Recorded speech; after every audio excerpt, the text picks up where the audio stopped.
वीर सिंह अर्पणा को घर में ना पाकर बुरी तरह घबरा जाता है। आखिर कहाँ गई होगी अर्पणा, और ये घर ऐसे बिखरा हुआ क्यों है? अब मैं कहाँ और कैसे ढूंढूं मेरी अर्पणा को?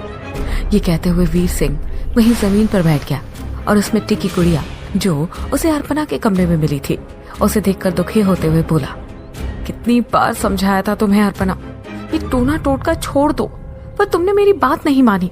अब कहाँ ढूंढूं मैं तुम्हें इतने बड़े संसार में? जहाँ एक और वीर सिंह अर्पणा को लेकर परेशान था, तो वहीं दूसरी ओर चेतन कालदूत से मिली चेतावनी के बाद घर की ओर लौट रहा था। लगभग शाम हो चली थी। चेतन घर पहुंचा तो उसने देखा कि बाहर से दरवाजा खुला हुआ है।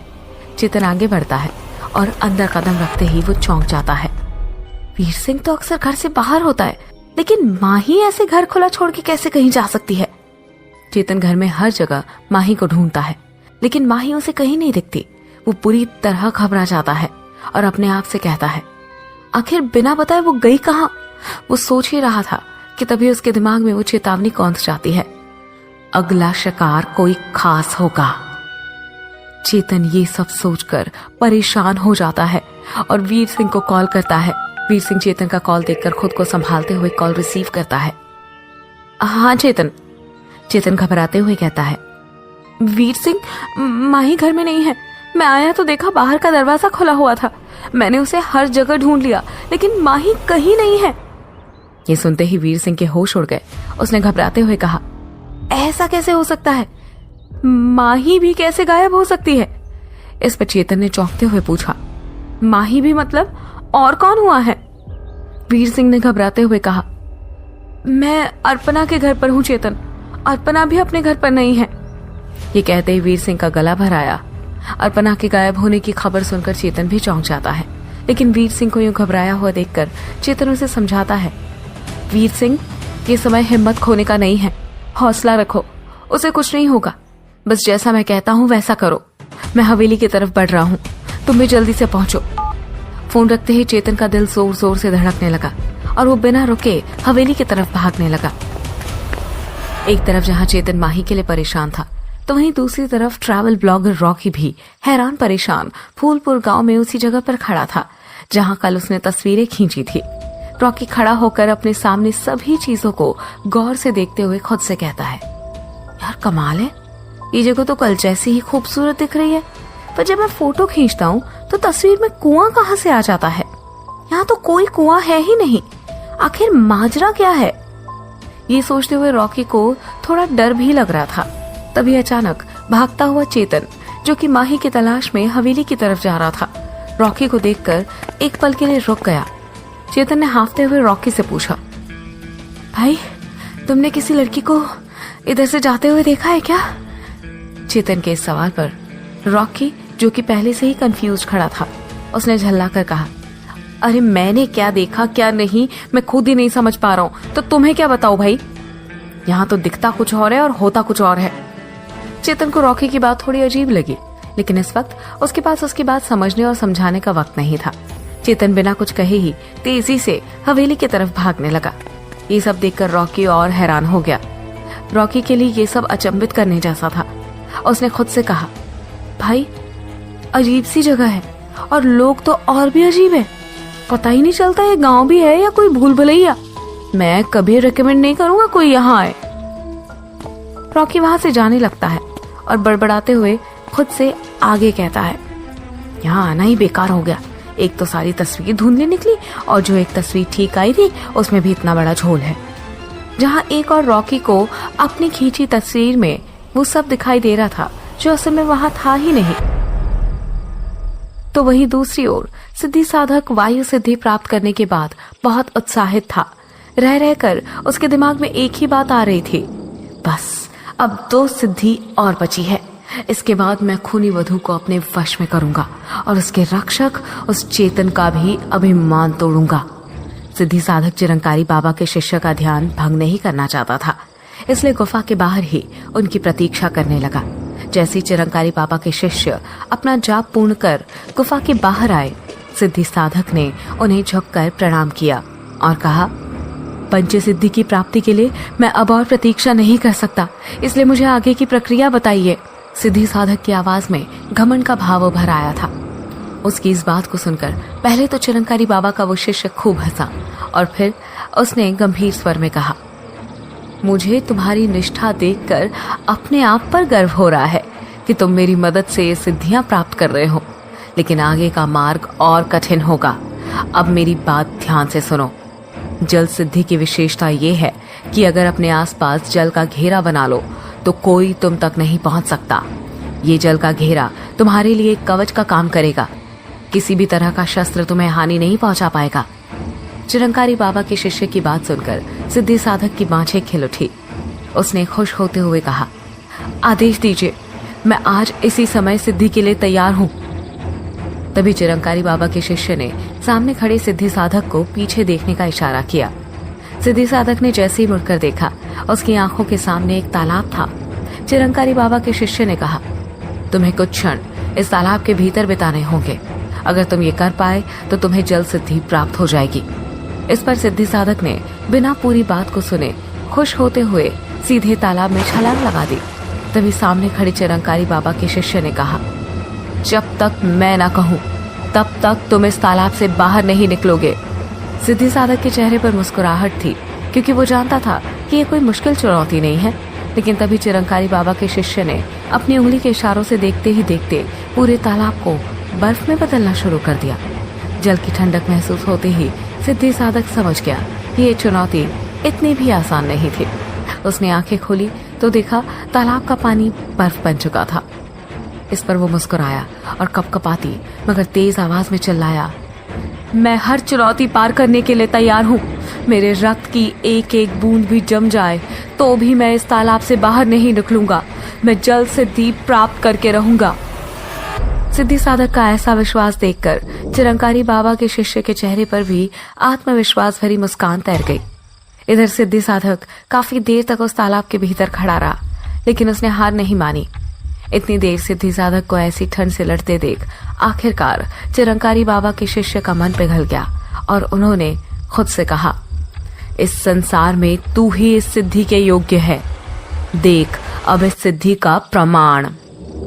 सिद्धि साधक की ओर देखते हुए उन्होंने अपना हाथ उठाया और उनके हाथ उठाते ही चारों दिशाओं से अग्नि वर्षा होने लगी। अग्नि वर्षा को देखकर सिद्धि साधक एक क्षण के लिए घबरा गया, लेकिन तभी उसने देखा कि अग्नि वर्षा की अग्नि उस तक पहुंच ही नहीं पा रही है, क्योंकि उसके आसपास जल का कवच तैयार हो चुका था। तभी चिरंकारी बाबा के शिष्य ने अस्त्रों शस्त्रों से प्रहार किया, लेकिन वो अस्त्र शस्त्र भी उस कवच के आगे विफल हो गए। ये नजारा देखकर सिद्धि साधक के चेहरे पर अहंकार से भरी मुस्कुराहट आ गई और उसने खुद से कहा, अब तो मैं अमर हो गया बाबा, मुझे कोई नहीं मार पाएगा इस दुनिया में। सिद्धि साधक के चेहरे पर उभरे इस अहंकार को देखकर चिरंकारी बाबा के शिष्य ने कहा, अभी नव सिद्धि और भूमि सिद्धि बाकी है और याद रख कि हर पड़ाव और कठिन होता जाएगा। इधर सिद्धि साधक जहां अपनी सिद्धियों में लीन था, तो वहीं दूसरी ओर चेतन माही को ढूंढने हवेली के पास आ पहुंचा था। चेतन ने जोर जोर से आवाज लगाई, माही माही, पर अंदर से कोई जवाब नहीं आया। चेतन तेजी से हवेली के अंदर पहुंचा तो उसने देखा कि पूरी हवेली में एक अजीब सा सन्नाटा पसरा हुआ था। चेतन हांफते हुए हवेली में घुसा और माही को ढूंढते हुए इधर उधर देखने लगा, लेकिन माही उसे कहीं नजर नहीं आई। माही की फिक्र करते हुए चेतन तेजी से आंगन की ओर पहुंचा तो उसने देखा कि माही जमीन पर बेसुध पड़ी हुई है। सामने इस हालत में माही को देखकर चेतन चिल्लाते हुए उसकी ओर भागता है, माही। माही जमीन पर खून से लथपथ थी। उसके सर से खून निकल रहा था और पूरे शरीर में धूल लगी थी। चेतन दौड़ के माही के पास पहुंचा और उसने घबराते हुए माही को उठाया। माही उठो, माही प्लीज आंखें खोलो माही। इतनी आवाजों के बाद भी माही के शरीर में कोई हलचल नहीं हुई। माही की ऐसी हालत देखकर चेतन का पूरा शरीर डर से ठंडा पड़ने लगा। उसने हड़बड़ाकर माही को हिलाकर जगाने की कोशिश की, लेकिन अभी माही के शरीर में कोई हलचल नहीं थी।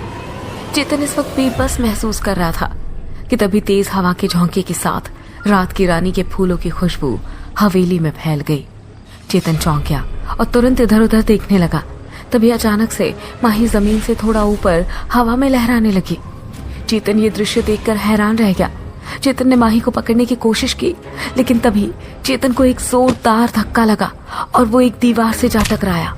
खुद को संभालते हुए वो जैसे ही पलटा तो उसने देखा कि माही नीचे गिर रही है। माही को बचाने के लिए चेतन तेजी से माही की ओर दौड़ा और वो उसे थामने के लिए पहुंचा ही था कि चेतन पर एक जोरदार प्रहार हुआ, जिससे वो जमीन पर गिर गया। चेतन जमीन पर गिरते ही दर्द से तिलमिला उठा। उसने जैसे ही उठने की कोशिश की, उसे पायल की छम छम की आवाज सुनाई देने लगी। पायल की छम छम की आवाज कमरे में अब बाहर की ओर से आने लगी थी। चेतन ने जैसे ही उस कमरे की ओर मुड़कर देखा तो सामने खूनी वधू खड़ी थी। उसके बाल हवा में लहरा रहे थे और उसकी आंखें गुस्से से लाल थी।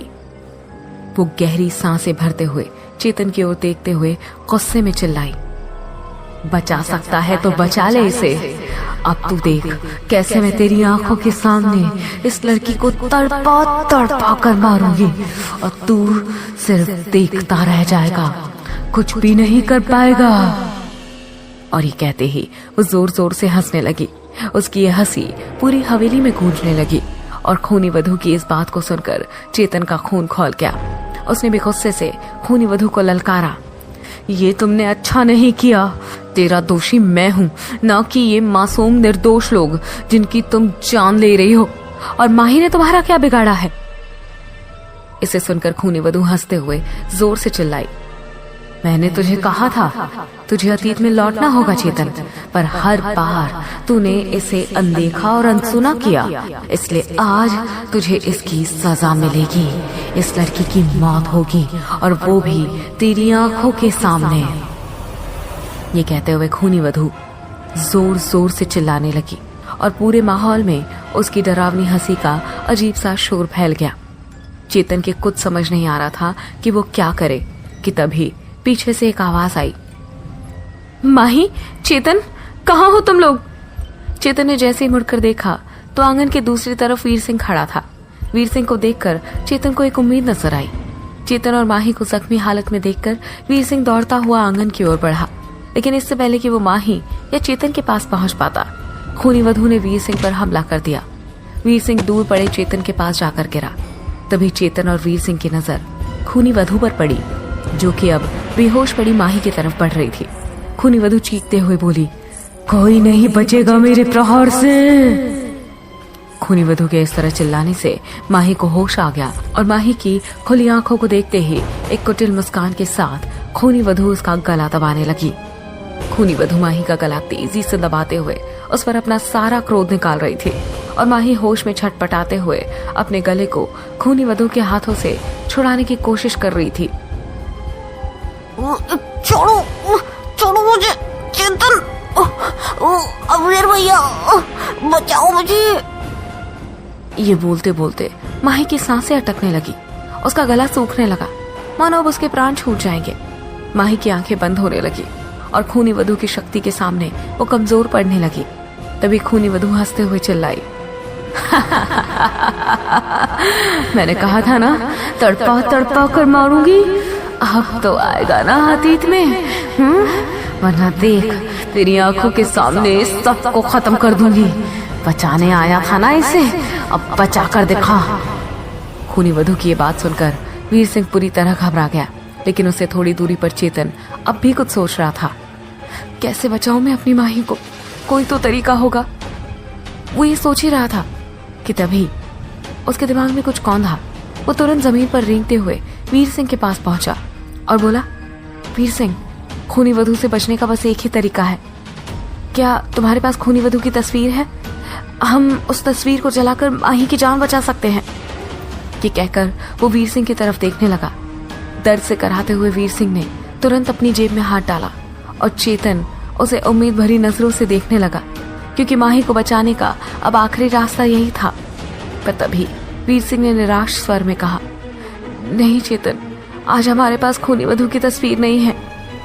ये सुनकर चेतन स्तब्ध रह गया। क्या चेतन बचा पाएगा माही को खूनी वधू के प्रहार से? और क्या